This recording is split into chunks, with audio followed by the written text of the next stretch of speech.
নমস্কার বন্ধুরা, আমি নন্দিনী। আর নন্দিনী রান্নাবান্নায় তোমাদের সকলকে স্বাগত জানাই। আজকে তোমাদের সাথে আমি একটি ভিন্ন স্বাদের ডিম ভাপের রেসিপি কিন্তু শেয়ার করতে চলেছি। এই ভিন্ন স্বাদের ডিম ভাপেটা আমি কিভাবে বানালাম চলো আমার সাথে সাথে তোমরাও দেখে নাও। প্রথমে ডিমগুলোকে আমি 5-6টা মতো ডিম নিয়েছি। প্রথমে ডিমগুলোকে আমি ভালো করে সিদ্ধ করে নিয়েছি। এদিকে মশলার জন্য দেখো আমি কিছুটা চারমগজ, 4-5টা মতন আমন্ড বাদাম, পোস্ত আর কিছুটা নিয়ে নেব সাদা তিল, নিয়ে এটা কিছুক্ষণ ভিজিয়ে রেখে দেব। রেখে দিয়ে তারপরে কিন্তু আমি এটাকে বাটবো। তোমরা চাইলে পোস্ত ছাড়াও দিতে পারো, আমন্ড বাদামের বদলে তোমরা কাজু বাদাম বা চীনা বাদামও দিতে পারো। এবার অন্যদিকে দেখো আমি 2 চামচ নিয়েছি সাদা সর্ষে আর 2 চামচ কালো সর্ষে নিয়ে কিছুক্ষণ কিন্তু আমি ভিজিয়ে রেখে দেব। রেখে দিয়ে এটাও আমি পরে বেটে নেব।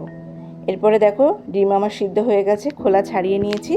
নিয়ে তারপর আমি ডিমের মধ্যে নুন আর হলুদ মাখিয়ে নিয়ে এটা একটা সুতোর সাহায্যে কিন্তু আমি সুন্দর করে মাছ বরাবর কেটে নেব। দেখো একটা সুতো নিয়ে নিয়েছি।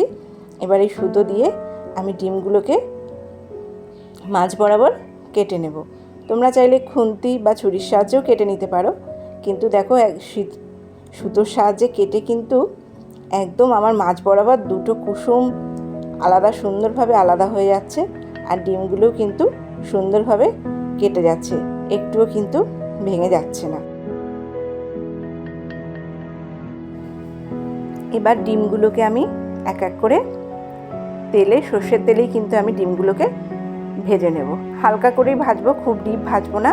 হালকা করে সমস্ত ডিমগুলো আমি কিন্তু আর ওপর পিঠ ওর দিকে উল্টায় নিয়ে এক পিঠেই হালকা করে ভেজে আমি আলতো করে তুলে রেখে দিচ্ছি।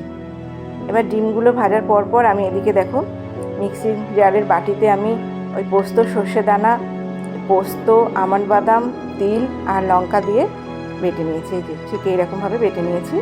আর এদিকে সর্ষেগুলো আমি একটু সামান্য পরিমাণে নুন দিয়ে কিন্তু বেটে নেব।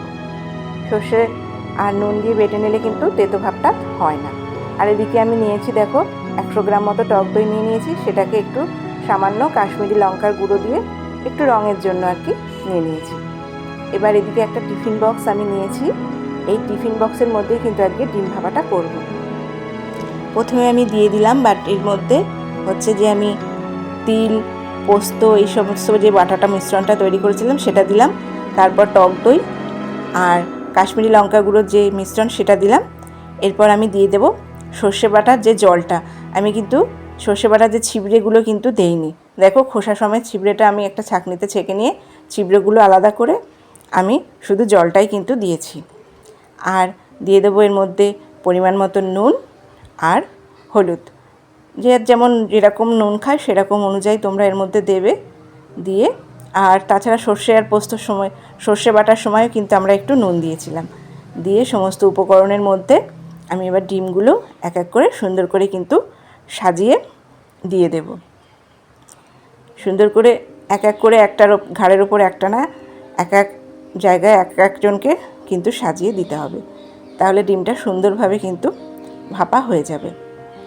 এই যে তারপরে কিন্তু আমি এর মধ্যে দিয়ে দেব একটু পেঁয়াজ কুচি। একটা মাঝারি সাইজের পেঁয়াজ আমি নিয়ে খুব ভালো করে মিহি করে কুচিয়ে কিন্তু দিয়ে দিয়েছি। আর দিয়ে দিয়েছি সামান্য পরিমাণ ধনেপাতা। এবার দিয়ে দিতে হবে সরিষার তেল, কাঁচা সর্ষের তেল।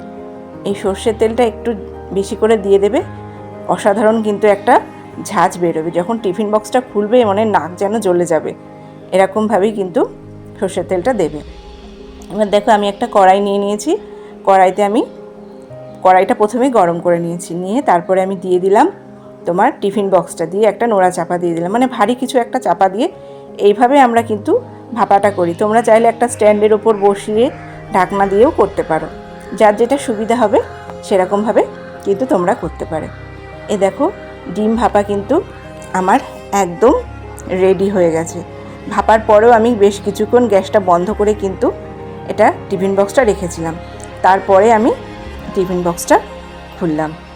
তোমাদের কাছে একটাই অনুরোধ, যদি আমার রেসিপি তোমাদের পছন্দ হয় তো প্লিজ সাবস্ক্রাইব করে আমার পাশে থেকো।